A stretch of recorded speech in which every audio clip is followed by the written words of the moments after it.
Assalamualaikum and good afternoon. The simply supported beam in figure below supports uniformly distributed characteristic and impulse load of 5 kilonewton per meter each, which means you have one dead load and one impulse load, and both are UDL. And as well as characteristic impulse load of 30 kilonewton. So this one is point load. Impulse load, that is point load at mid-span, so betul-betul kat tengah-tengah. Assuming beam is fully lateral restrained and there is nominal torsional restraint at support check section of okay, this is what makes the difference of between last class, which is yesterday, dengan hari ni punya kelas because you see here dia dah ada bagi section dekat you. So that you dah ada section provided, you tak perlu lagi cari section ataupun saja section lain, just check saja section ni okay atau tidak. How are we going to do this? So mula-mula and also lupa pula saya nak bagi tahu, you have another one 10 meter here which is hilang calculate the loading as usual. Right, so loading, we know that the formula for ultimate load is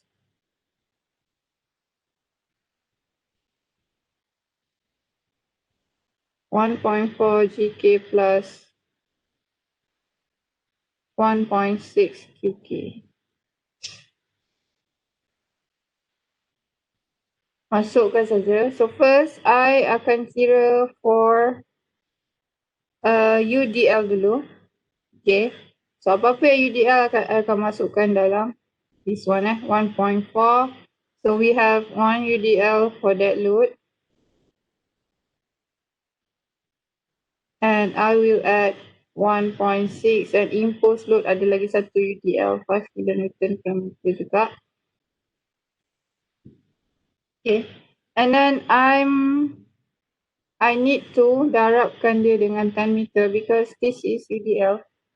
Maybe before masih kita calculate RC, kita just maintain je dia per meter but here dalam soalan ni ada satu point load. Point load ni dia bukan per meter, dia bukan untuk satu meter, dia tak ada. Dia memang satu load datang kat satu point, which is that thing. So dia tak ada per meter kat situ. So that's why you punya UDL pun you kena, sebab you nak campurkan kan sebab nak dapatkan total load. So you need to campurkan dengan that point load. So kita kenalah jadikan dia kilonewton, bukan kilonewton per meter That's why ada darab 10 meter kat sini. 1.6 times with 30 kilonewton. Okay, that is the only point load that we have, impulse load So I akan buat dulu yang this one I akan calculate dulu yang ini because I nak separatekan dia dari 10 meter tu. Later on masa kita kira M, baru kita akan darabkan dengan that 10 meter. Okay, then I settle everything. I akan dapat 198 kilonewton. So this is our ultimate load. Okay, and then after that, as usual kita kena kira for apa yang kita kira? I lupa apa nama atas tu. Design, bending moment and shear force. Since kita punya beam ni adalah symmetrically loaded, so macam mana? So sebenarnya kan you ada UDL 2, which is GK dengan QK, and also you ada 1 point load. Tapi sebenarnya load you daripada atas ni, maksudnya kalau you combine it together, everything memang symmetry sebab point load you pun memang berada dekat tengah-tengah kan. So 198 ni memang like symmetry to you punya beam. So obviously RA dengan RB ni akan jadi sama lah. Okay, because of equilibrium. Whatever that push downwards akan push upwards. So RA dengan RB ni simply kita just bahagi saja dengan 2.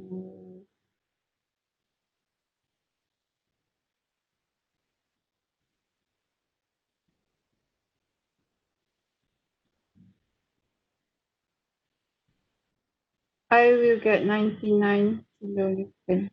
And itu juga adalah maximum shear force. So sebenarnya kalau you lukis benda ni, you akan dapat 99 tu memang maksimum So FV adalah shear force, maximum shear force 99 kilonewton. Okay. And then after that kita boleh kira moment. Since kita ada satu point load, so ada WL/4 and kita ada juga UDL. Okay. And for point load, just insert yang kita dapat dekat atas tu, which is 48 kilonewton, and times the length, which is 10 meter. You can divide by 4. Just plus with W. Since kat sini, that's why I buat dia separate macam ni kan. So 10 meter ni I tak darabkan lagi. I akan darab 10 meter tu kat sini. So make sure sebab this one kita pakai WL/8. Kalau you dah darab 10 meter kat atas tu, kat sini pakai WL/8 sahaja. Kalau tak nanti kita darab meter banyak kali Salah jawapan nanti.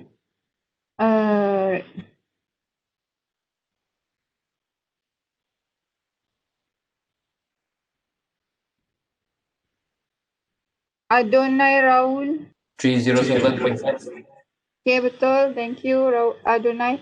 307.5 kilonewton meter To do. So normally after this kita akan finish section. Okay, but section already given. Okay. Tapi ada satu benda yang kita kena check. Check because of selalunya kalau kita pilih section, kita akan kira SX. Which is SX equal to apa formula dia tu? M divided by PY. So kita akan guna formula ni untuk pilih section. But for this question, kita dah ada section. Dia dah provide section that we need to use. Tapi kita kena check section tu suitable or not. So kita masih kena kira this SX Right, so 307.5 moment ni you have to tukar kepada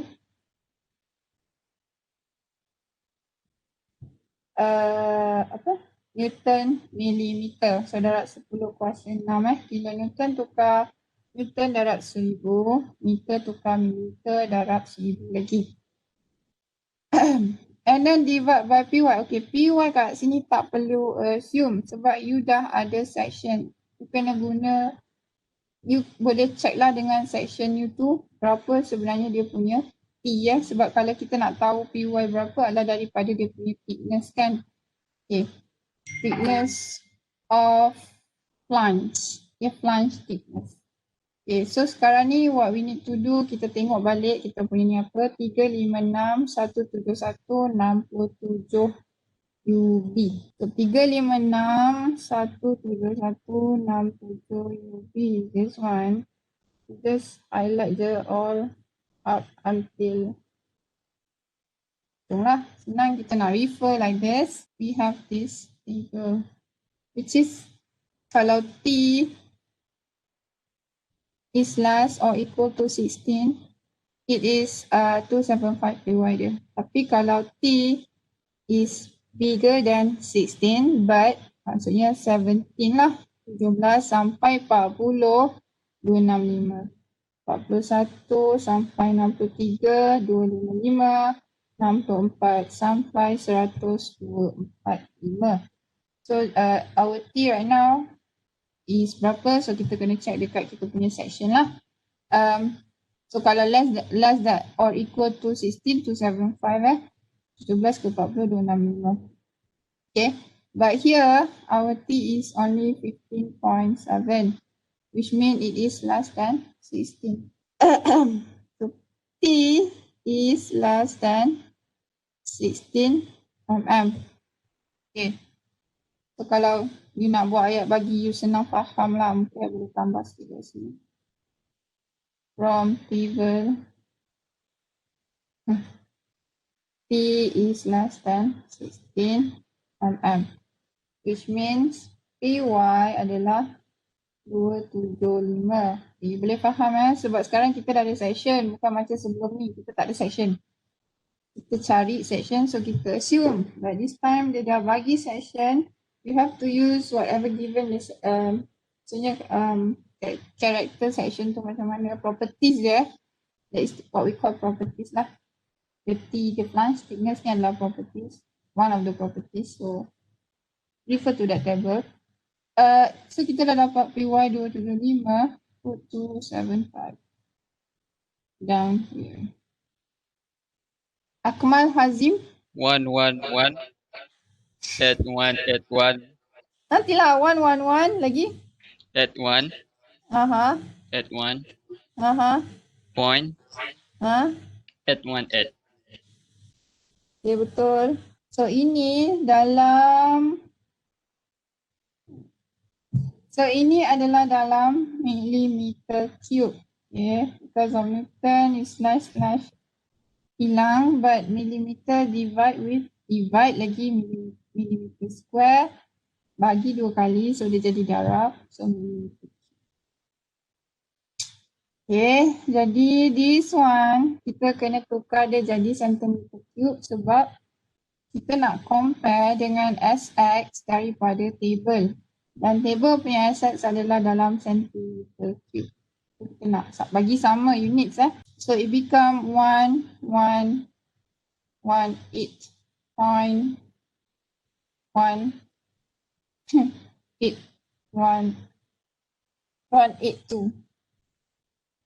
centimeter cube.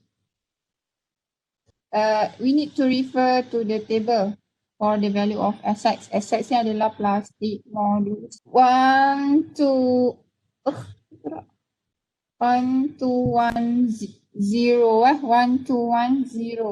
Okay, kita akan tengok semua beam mesti tengok x-axis, jangan tengok y-axis. Kenapa?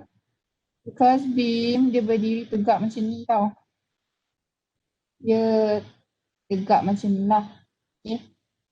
This is like I-beam Kalau T-beam pun ada macam-macam jenis So this is like T-beam. Okay. And we have many others lah.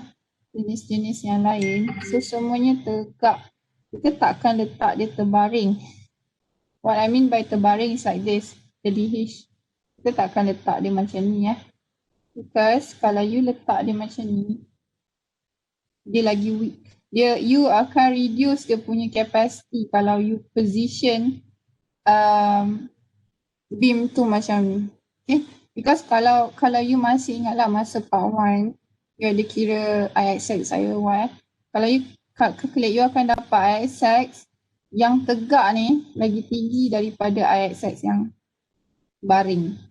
Okay. So sebenarnya lagi tinggi lagi bagus kan. So kita akan position dia ikut yang tegak. Jangan letak yang terbaring ni. Okay. Dia lagi efektif standing up. Okay. Compared to lying down like this. Okay. That's why kita pakai dia X. Okay. Kalau dia baring dia Y. 1210 from UB table ke you nak bagi senang faham you. So you compare lah SX yang ni, SX yang atas ni dengan SX yang kat bawah ni, mana satu lagi besar. So obviously yang kita provide, maksudnya yang daripada table mesti lagi besar daripada yang kita calculate. Ini adalah lagi besar daripada 1182 cm ni lah. Which means okay.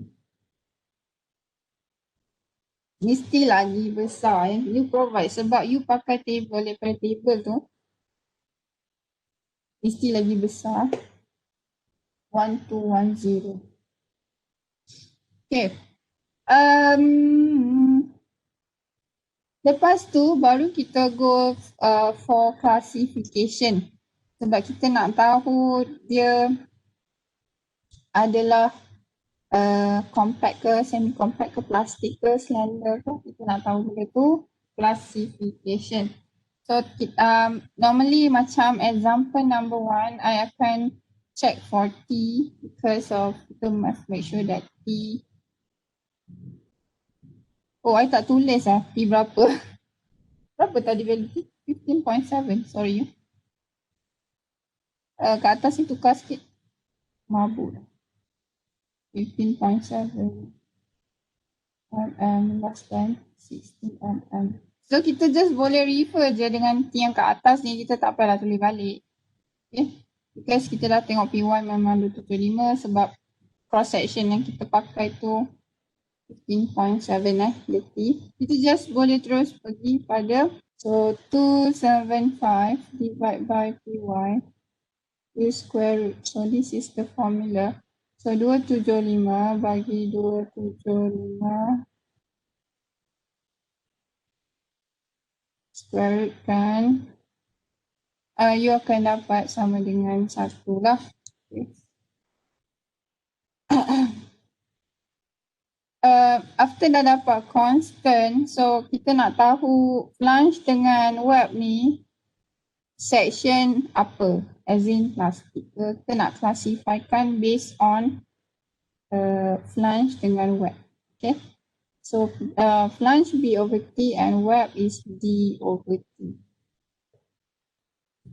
So for flange B over T and D over T, for web kita boleh refer, because sekarang kita tengah classifykan section yang kita pakai tu maksudnya section yang dia suruh you check apa dia punya classification. Refer lagi table lah. Tengok lagi table you. B over T is 5.52 and 34.3.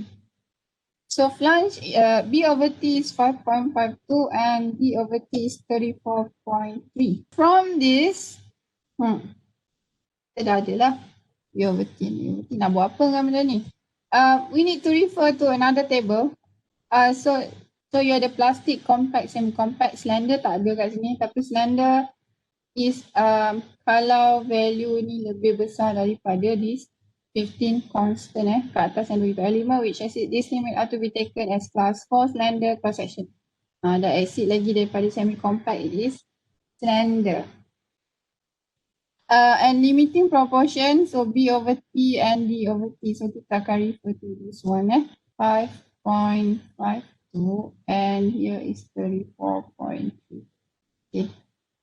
5.52, so constant kita dah tahu 1, so 9 darab 1, 9. So 5.52 is actually less than 9. Okay. Kalau you dapat 9, macam value B over T you need 9 point something something. So maksud dia adalah compact sebab dia dah lebih dari 9 tapi bawah daripada 10. Itulah in between 9 ke 10 tu dia akan jadi compact. So for D over T 34.3 also less than 80 constant. Constant ni 1 juga, so 34.3 less than 80 lah. Right down here less than 9E and this one also less than 8E pula, dah constant. Constant okay. So sebenarnya kalau dah constant 90 9 ini 80. So ini adalah plastik dan ini pun plastik. So flange and web both are plastik. Okay, so kita boleh tulis 356 171 67 UB section is plus 1 plastik. Plus 1 tu maksudnya plastik lah. Class 2 tu compact. Class 3 semi-compact. Class 4 is slender. Okay. And what we need to do next when sudah dapat section dia, kita kena calculate for shear strength, check for shear strength.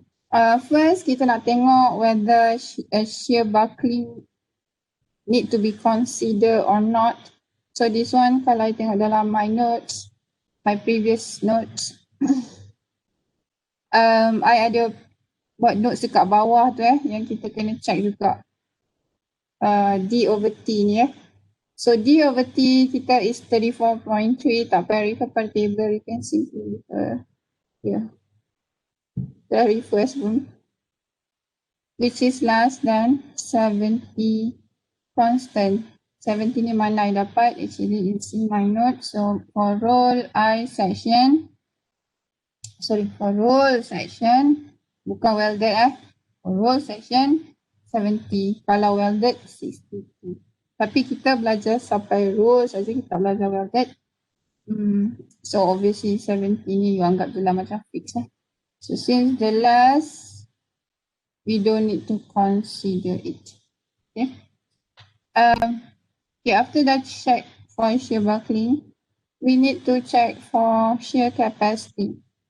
So PV, we have the formula which is 0.6 PYT. Okay. And A here is TD. Okay. TD ni I ada tunjukkan table yang sebelum ni. TD ni based on cross section you jenis apa and obviously our cross section is roll eye section. So roll eye section TD lah. So since kita memang cover up until roll eye section saja, so this is the formula. Anggap je lah fix. Okay. Kalau you belajar another section yang jenis-jenis lain dan dia punya area will be different. Tak sama. So 0.6 PY, we know it is 275. And the T and D kita tak tahu. This one we need to refer to the table based on our section. We get small t 9.1. We'll cover. And capital D is 364. Okay. Hopefully you guys can see. I'm sorry. It's too small.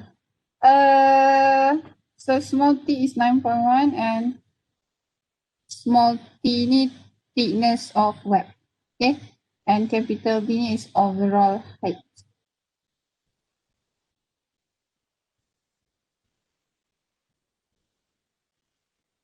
I try 546. You siapa? I cannot. I baru line okay tadi. Oh, okay, you nak try. Okay. Okay, Sorry, 546. It's okay. 546. 546. Okay, thank you Kenneth. Okay, kata Tira tak pen, Kenneth dah jawab. Thank you. Hilang. Kenapa nak tukar dia kilonewton? Sebab kita nak compare dengan FV kita yang kita kira awal tadi So it become 546.546 kilonewton. Sebab kita tengok, kita dah kira FV earlier. FV kita daripada atas ni. This is the FV, the maximum shear force. Okay.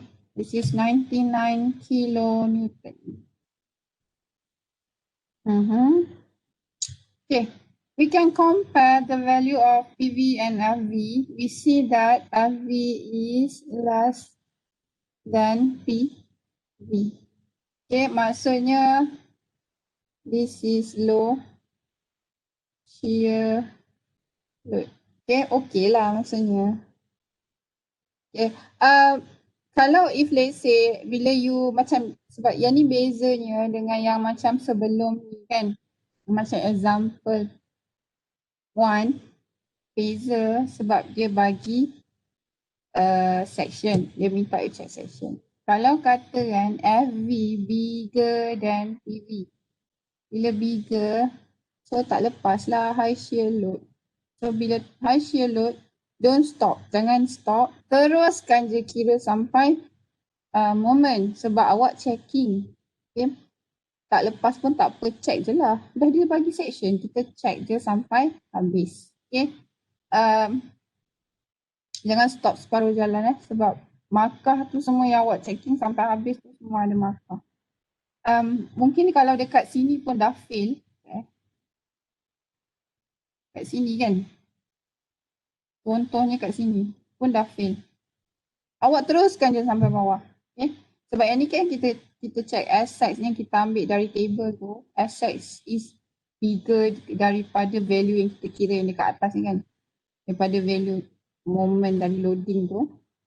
Assets table yang kat sini pun dah fail daripada awal, kononnya kat sini not okay lah, maksudnya dia ada way round terbalik, so not okay. Even this one not okay sekalipun, just continue to check up nanti habis lah.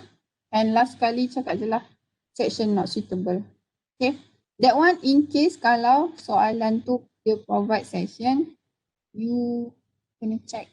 But if you suggest section to fail, tak ada markah. You kena bagi sampai section tu tak fail. Tapi normally bila you kira asset, kalau you select section kan bila you dapatkan asset divide by PY, you pun dapat some values here. And then you refer table, you pun dapat lah beberapa section yang you nak pakai. You ambil satu section yang lebih besar daripada value SXM divide by PY ni. You pilih section macam tu. Normally value tu, section tu akan okay. Sebab you ambil SX. Section punya SX lagi besar daripada SX yang you pilih. Okay. So biasanya tak ada masalah. Dia tak, jarang lah. Dia tak, kakak yang buat ni tak ada pernah gagal lagi lah. Unless dia bagi section. Kalau dia bagi section tu ada possibility dia tak okay. Dia not suitable lah. After kita kira this shear capacity, shear strength. Kita kena kira bending moment pula lepas sebab kita nak check moment capacity. So MC equal to PYS. So ini dia check satu formula dalam notes. Masukkan je PY is 275 and S ni adalah SX lah sebab kita tengok semua adalah X. So S dekat sini adalah plastic modulus. Ingat S plastic modulus, Z elastic modulus. So S plastic modulus, you boleh refer to table ataupun you boleh refer balik yang dekat atas ni lah. Sebab sebenarnya you ada ambil value SX ni. 1210 ini dia. Ini je lah, something lagi supaya nampak. Okay, 1210 ni. Darabkan dengan 1210. So 1210 ni dalam centimeter. You nampak sini ni milimeter So kita kena konsisten lah. Tak boleh lah sentimeter nak combine dengan milimeter, tak boleh. Kena So 1210 ni centimeter cube. So kita tukar dia tu millimeter cube. So nak tukar centimeter cube, we know that 1 centimeter is equal to 10 mm. Yeah. So kalau 1 centimeter cube ni pun tukar lah. So you kena darab dengan 1000. So darab 1000 dalam macam ni. Millimeter cube. Vivian 33 Jaga you. 332 7 0 7 okay. 0 0 0 Okay, betul. Thank you. 33275000. So this one is Newton mm. Okay. Ni hilang, ni tinggal satu lah. Convert dia dalam kilonewton meter. So dia jadi 332.75 kilonewton meter bagi 1000. And then this MC kita kena compare dengan 1.2 PYZ just to make sure the value of MC is less than 1.2 PYZ ya. Mana apa nama 1.2 PYZ ni, don't ask me, ini adalah dalam BS. Dia memang suruh you check. Dia mesti rendah daripada 1.2 PYZ. I ada show you the table tu kan, bukan table, formula tu kan. That one I memang extract direct daripada BS Sebaik korang ni belajar pakai BS. BS senaran you rokok susah gila. Okay. Z ni adalah elastic modulus. So elastic modulus ni, ni kita nak dapat, kita tak pernah lagi extract this value from table. So we need to refer to the table for this section punya ni property. Alright, so elastic modulus 1070.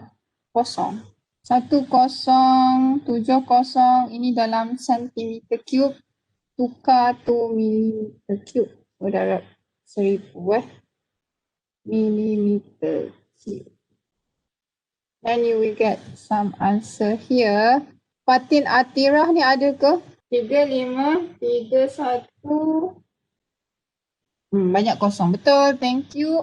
This one, this value, kita tukar dia to kilonewton meter Tukar to kilonewton meter. I should write Newton mm. So it becomes 353.1 kilonewton meter. Okay, compare MC dengan 1.2 PYZ. So kalau tengok MC is less than 1.2 PYZ, which means okay. Okay. And then apa kita kena buat next? Kita kena chart. Sebab kita dah ada moment. Moment due to loading kita dah ada, tapi moment due to loading tu tak termasuk lagi moment due to self weight of the beam. So moment due to loading yang tadi tu berapa, kita boleh check balik dekat atas. Okay. Mana moment due to loading? 307.5 kilonewton meter. Okay, it is 307.5 kilonewton meter. So this is moment due to loading.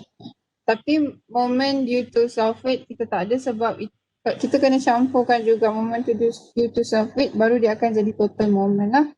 Okay.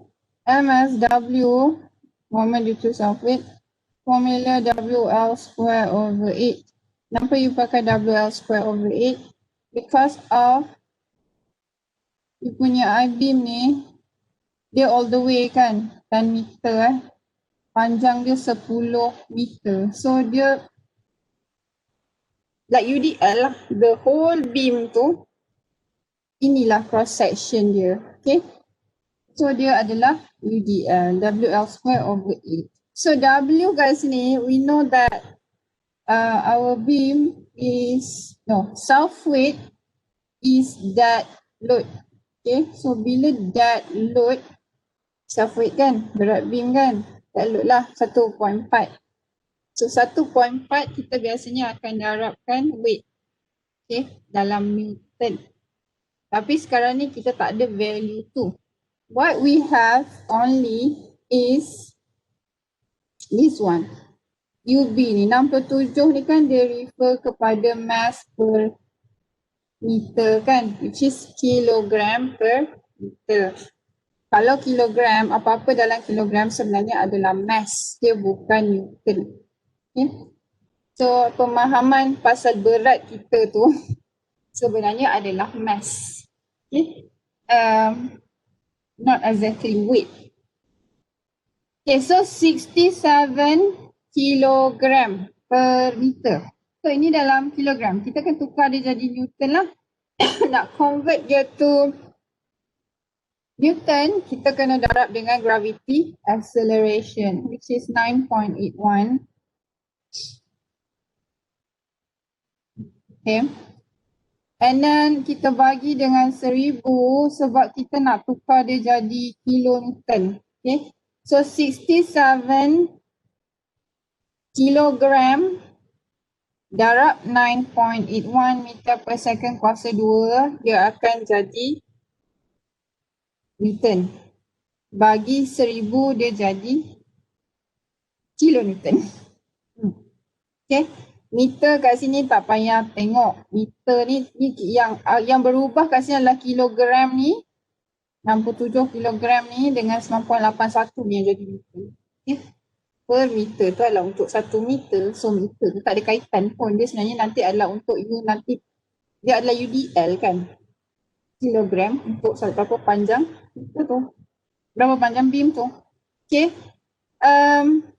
So all of this adalah untuk W. And then kita kira dia punya kena darab dengan length kuasa 2. 10 meter kuasa 2. Dan just simply divide by 8. Then we going to get some values here. Yazid Aiman lah. 11.502. Okay, thank you. Kilonewton meter. So this is moment due to self-weight. And then kita kena kira total moment, which is M. We just plus with MSW. We will 307.5 kilonewton meter plus 11.502. 319.002. So this is total moment. Okay, maksudnya moment daripada loading and also moment dari self-weight of beam. Campur, ini adalah total moment yang will affect your beam. So bila you tengok this one, total moment, you akan compare dengan MC. So 319.002 compare with 332.75. So it is obvious that MC is bigger than MT. Or MT is less than MC lah. Which means, what does it mean? So section yang you provide kat sini suitable . So okay. So section is